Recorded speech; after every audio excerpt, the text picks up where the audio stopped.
Notoriedade tem a ver com relevância. Ou seja, para sermos alguém significativo, relevante na vida de alguém, para uma coletividade, nos processos da história, a gente tem que ser alguém notório, famoso, importante, com influência sobre outras pessoas. Bom, esse é o pensamento em voga.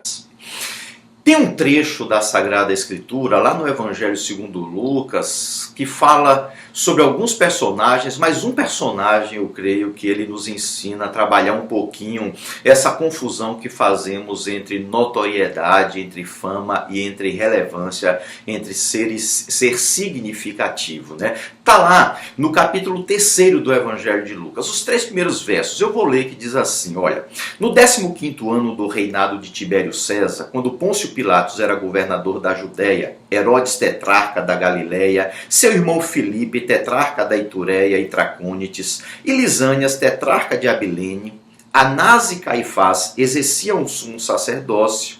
Foi nesse ano que veio a palavra do Senhor a João, filho de Zacarias, no deserto. Ele percorreu toda a região próxima ao Jordão, pregando um batismo de arrependimento para o perdão dos pecados. Olha que coisa interessante, né?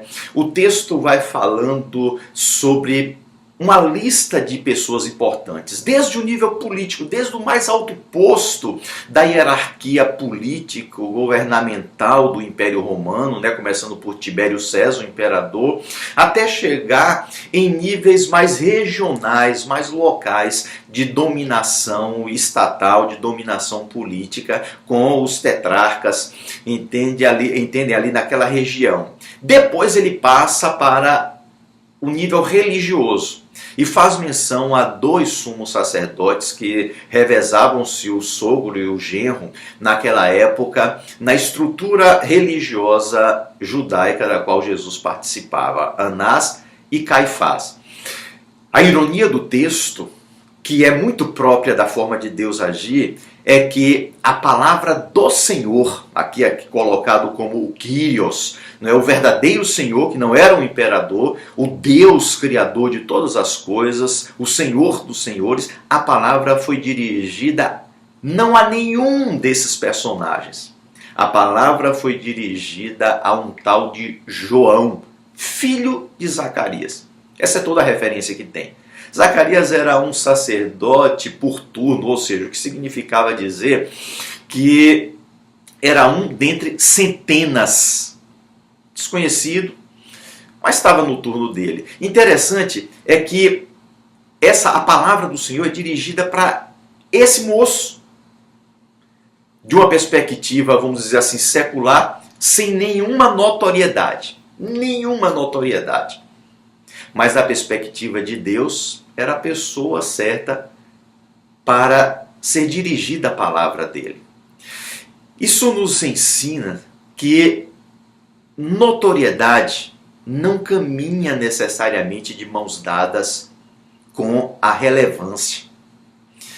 Talvez na perspectiva dos homens isso aconteça. Na perspectiva de Deus, não.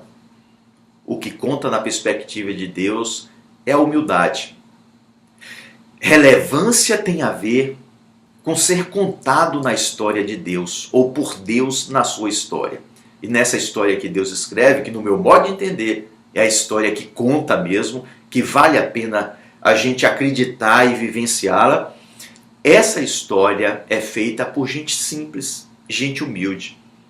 Então, você, eu e tantos quantos possam estar aí achando talvez que não é alguém notório, portanto não é alguém significativo, relevante, você precisa entender isso. Na história do reino de Deus, relevância tem a ver com o serviço a Deus, com o serviço ao próximo, com a construção do reino de Deus, que é um reino de paz, de justiça, de equidade.